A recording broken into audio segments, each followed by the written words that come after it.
Hello friends, आज हम interview में पूछे जाने वाले पीएलसी से रिलेटेड कुछ क्वेश्चंस को हम आंसर के साथ बताएं। ठीक है ना? तो आप ध्यान से समझना। पीएलसी इंटरव्यू क्वेश्चंस, पहला क्वेश्चन हमने लिया है व्हाट इज पीएलसी। क्योंकि जब भी आप इंटरव्यू देने जाएंगे तो सबसे पहले पूछा जाता है पीएलसी होती क्या है ना? तो पीएलसी किसे कहते हैं, व्हाट इज पीएलसी। मैं हिंदी और इंग्लिश दोनों को कोशिश कर रहा हूँ कवर करने। ओके, तो इसका जो आंसर है, so that is PLC is a micro processor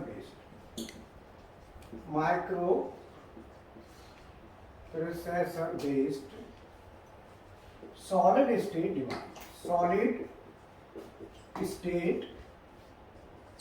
device. PLC is a microprocessor based solid state device, works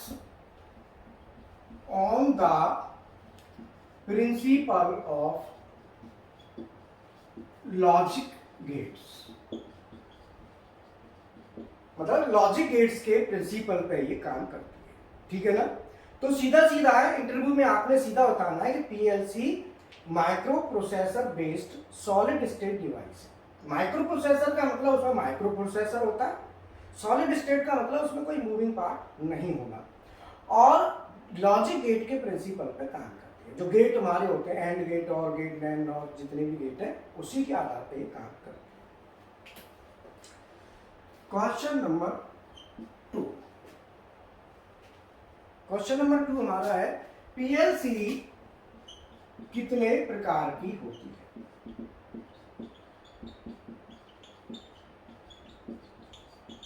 मतलब टाइप्स ऑफ पीएलसी। पीएलसी कितने प्रकार की होती है, ये इंटरव्यू में जरूर पूछा जाता है। ठीक है, ये दूसरा क्वेश्चन है, पीएलसी कितने प्रकार की होती है, इसकी जानकारी होना जरूरी है। सो पीएलसी बेसिकली हमारी आंसर है, PLC are 2 types. Number 1 fixed type and number 2 modular type. मतलब पीएलसी हमारी 2 प्रकार की होती है, एक फिक्स, दूसरी मॉड्यूलर। फिक्स में क्या होता है कि memory, CPU, power supply, input output, वो सब एक ही यूनिट में होते हैं। और जो मॉड्यूलर टाइप होती है, इसमें क्या है कि एक मदरबोर्ड होता है और उसी में सभी अलग अलग, जैसे इनपुट के कार्ड अलग होंगे, आउटपुट के अलग होंगे, मेमोरी का अलग, मेमोरी सीपीयू का अलग होगा, पावर सप्लाई का अलग होगा। तो उसमें रैक बनी होती है, रैकों में कार्ड इंसर्ट किए जाते हैं, तो उसे कहते हैं मॉड्यूलर पीएलसी। मॉड्यूलर का मतलब जिसमें मॉड्यूल्स होते हैं, मतलब अलग अलग कार्ड। तो हर एक कार्ड को हम मॉड्यूल बोलते हैं।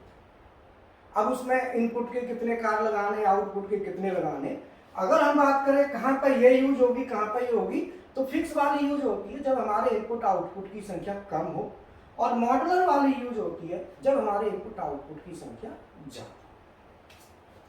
क्वेश्चन नंबर 3 क्वेश्चन है हमारा, पीएलसी इनपुट कितने प्रकार के होते हैं। पीएलसी इनपुट कितने प्रकार के होते हैं। जैसे पीएलसी में ना, तो types of PLC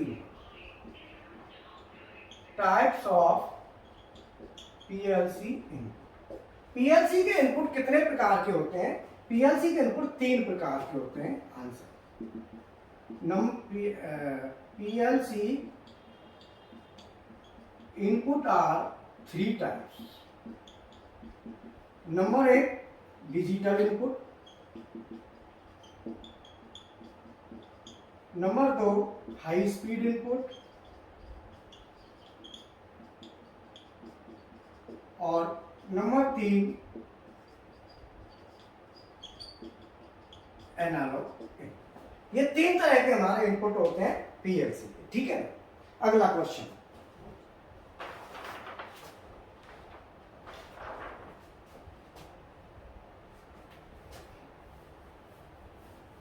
question number 4,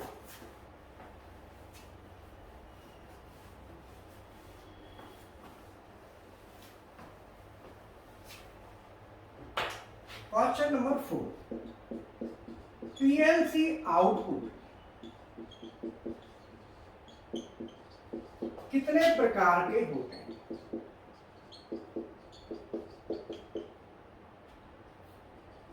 types of output, types of output. So there are 3 types of output. So answer same, जो इनपुट होते हैं same output. So first is digital input, digital output.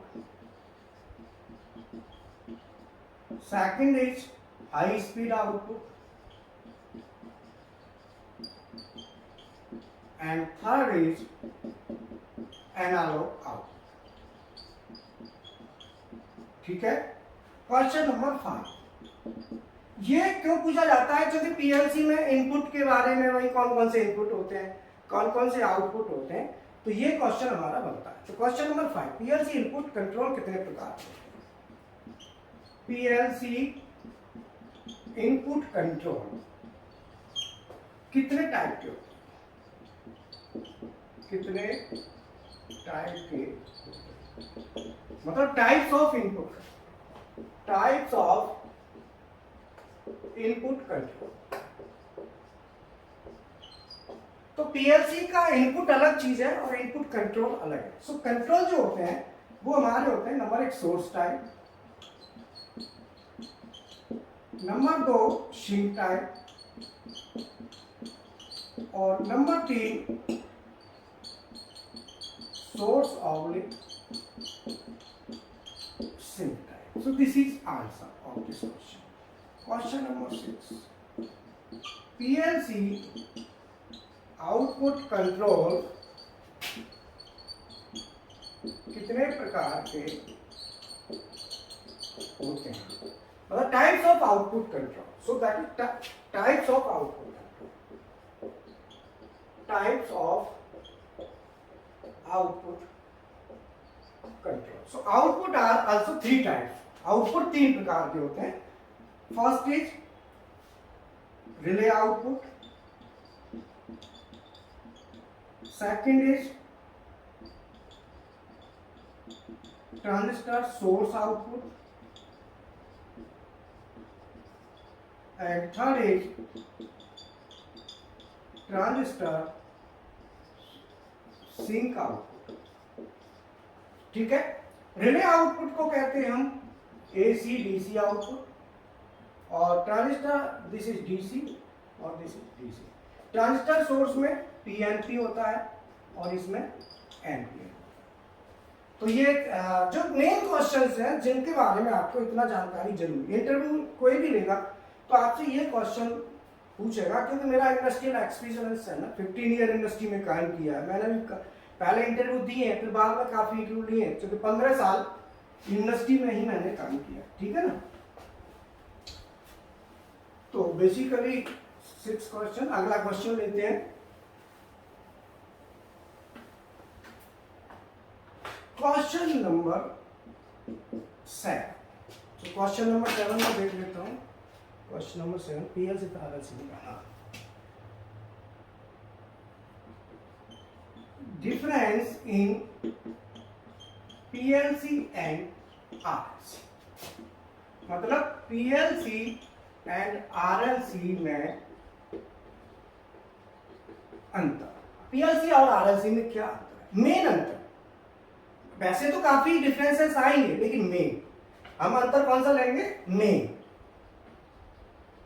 So main difference की बात करेंगे। So answer इसका होगा release, control contactors,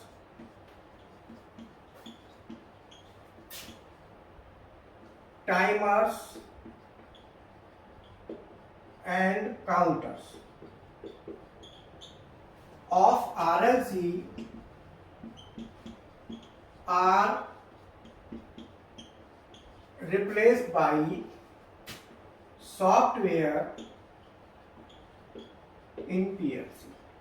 मतलब जो मेन अंतर है वो ये है कि RLC में कंट्रोल कॉन्टैक्टर, रिलेज टाइमर्स और काउंटर फिजिकल यूज होते हैं हार्डवेयर में, पीएलसी में वो सब सॉफ्टवेयर में रिप्लेस हो जाते हैं। सॉफ्टवेयर में टाइमर बना लो, काउंटर बना लो, और कंट्रोल कॉन्टैक्टर मीन्स जो आउटपुट होते हैं, और रिलेज मेमोरी बिट्स। तो एंड ये तो मेन हो गए, बाकी इसमें और भी फंक्शंस हैं, फिर एडिशनल फंक्शंस आर एडेड, तो वो उसमें और जुड़ जाते हैं, तो उसको बताएं। दूसरा क्या है कि पीएलसी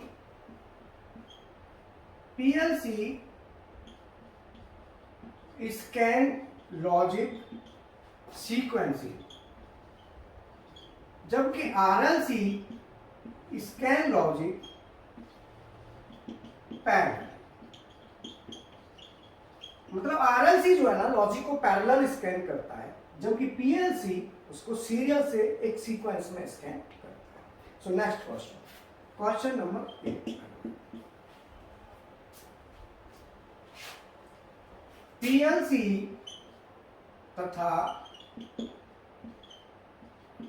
एचएमआई में difference. PLC difference in PLC and HMI और पीएलसी में क्या अंतर है, ये भी एक क्वेश्चन बनता है। तो basically PLC is a controller, PLC एक कंट्रोलर होता है, व्हाइल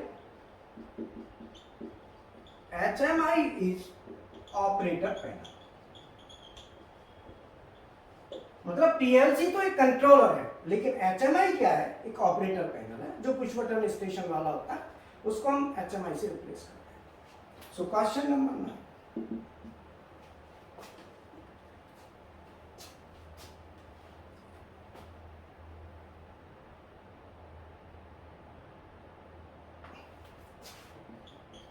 वीएफडी का क्या काम है? तो what is function of VFD? Function of VFD का जो मेन फंक्शन होता है, सो आंसर में आएगा to control the speed of AC three phase induction motor. मतलब 3-फेज इंडक्शन मोटर जो होती है एसी की, उसकी स्पीड को कंट्रोल करने का काम करता है, ये मेन है। बाकी तो और भी फंक्शंस होते हैं फिर एडिशनल, बट मेन काम ये है। जब इंटरव्यू में कोई पूछेगा तो आपसे यही पूछेगा, तो आपने सबसे पहले ही बताना कि वीएफडी स्पीड कंट्रोल करती है 3-फेज एसी में। क्वेश्चन नंबर 10, वीएफडी का वर्किंग प्रिंसिपल। सो आंसर है इसका VYF इक्वल टू, मतलब वोल्टेज और फ्रीक्वेंसी दोनों साथ ही साथ बढ़ेंगे और साथ ही साथ घटेंगे। क्वेश्चन नंबर 11,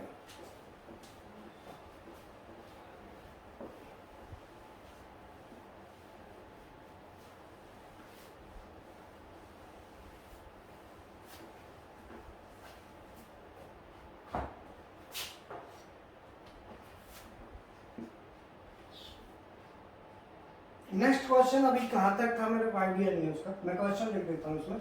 इसमें है, मान लो जैसे एक, अब इसमें क्या है, कुछ आरएलसी का पार्ट पूछ लेते हैं। जैसे पूछ लिया कि मान लो एक 3 HP 3-फेज 415 volt, 3 HP 3-फेज 415 volt 50 hertz और एफिशिएंसी मोटर की 0.75, कॉस फाई 0.8। अब इस मोटर का एम्पियर कैलकुलेशन करना है, तो क्वेश्चन पहला इसका पार्ट बनेगा कैलकुलेट एम्पियर। सेकंड क्वेश्चन बनता है, सेकंड क्वेश्चन है कि to find the size of OLR। Overload relay का साइज रेंज क्या होगा? Range of OLR, range of OLR। तीसरा क्वेश्चन बनता है केबल साइज, इसमें जो केबल लगेगी उसका साइज, और इसका फोर्थ पार्ट बनता है MCV साइज, और फिफ्थ बनता है कॉन्ट्रैक्टर साइज। इसमें कितने कितने के ये लगेंगे, तो अल्टीमेटली मैं इसको बता देता हूं आपको। सो पहला आंसर में पहला आता है कैलकुलेट एम्पियर। सो एम्पियर का फॉर्मूला है वो आप इस फॉर्मूला से कैलकुलेट कर लेना। तो P बराबर √3 VI cos phi efficiency into efficiency. तो यहाँ पे हमें I निकालना है। So I is equal to P बटे √3 VI cos phi efficiency is equal to P, यहाँ पे क्या है 3 HP है, तो इसके हम वाटेज बना लेंगे। तो 2.2 किलोवाट बनता है, तो इसके वाट बनेंगे 2200 वाट। सो 2200 वाट बटे √3 इंटू 415 इंटू आई तो हमें कैलकुलेट करना है, तो आई नहीं आएगा ना यार, cos phi 0.8 इंटू 0.75। तो इसकी जो भी वैल्यू आएगी वो इसका एम्पियर आ जाएगा। ओके, दूसरा है to find the range of OLR। ये 3 HP की मोटर है, तो इसका करीब करीब हम ये मान के चलते हैं एम्पियर 1.5 गुना समथिंग आता है। तो मान लो एम्पियर हमारा आ रहा है सपोज 4.5, तो हम जो ओवरलोड रिले लगाएंगे, सो OLR की जो रेंज होगी that will be 4 to 6 ampere. 4 से 6 एम्पियर की OLR इसमें हम लगा देंगे। तीसरा है केबल साइज। अब मान लो 4.5 एम्पियर है, तो केबल लगाएंगे 4.5 का आप 2 गुना कर दो, 9 एम्पियर 9, और इसमें हम जो केबल लगाएंगे 3 HP की मोटर के लिए वो लगाएंगे 1.5 स्क्वायर mm। फोर्थ MCV का साइज। तो MCV ओवरलोड ट्रिपिंग के लिए तो ओवरलोड रिले लगा देते हैं, बट MCV ऐसा नहीं है 4.5 एम्पियर है तो 6 की लगा देंगे। MCV इसमें लगाएंगे 10 एम्पियर की, 3 4 10 एम्पियर और C कर्व। इसमें जो MCV होगी वो C कर्व की MCV होगी, ध्यान रखना है। 5 फिफ्थ है कॉन्टैक्टर साइज। तो कॉन्टैक्टर जो है ना वो लगेगा AC3 का, और AC3 का कॉन्टैक्टर लगाना है, और आप 9 एम्पियर का लगा सकते हैं। 9 एम्पियर का लगा दो, नहीं तो आप 12 का लगा लो, 4.5 दूनी 9, 2 टाइम्स से ज्यादा होना चाहिए, 9 या 12 का। तो AC3 में 12 का 9 का लगाओगे तो चल जाएगा, या AC3 12 एम्पियर या AC1 12 एम्पियर। तो ये हमें कॉन्टैक्टर हमें लगाना होगा। तो अल्टीमेटली ये हमारे क्वेश्चंस हैं कुछ। तो मैं बीच बीच में ना अभी कुछ इंटरव्यू के क्वेश्चंस आंसर्स आपको मैं देता रहूंगा, तो आप इनके क्वेश्चन आंसर सेशन को देखते रहें, ठीक है। बाकी हमारा ट्रेनिंग प्रोग्राम ही है, ऑनलाइन ऑफलाइन दोनों। सेटअप वगैरह आपने देखा ही होगा। तो अभी तो लॉकडाउन चल रहा है, तो अभी ऑनलाइन चल रहा है। तो अब अगर कोई आप एडमिशन लेना चाहते हैं तो आप ले सकते। Okay, thank you.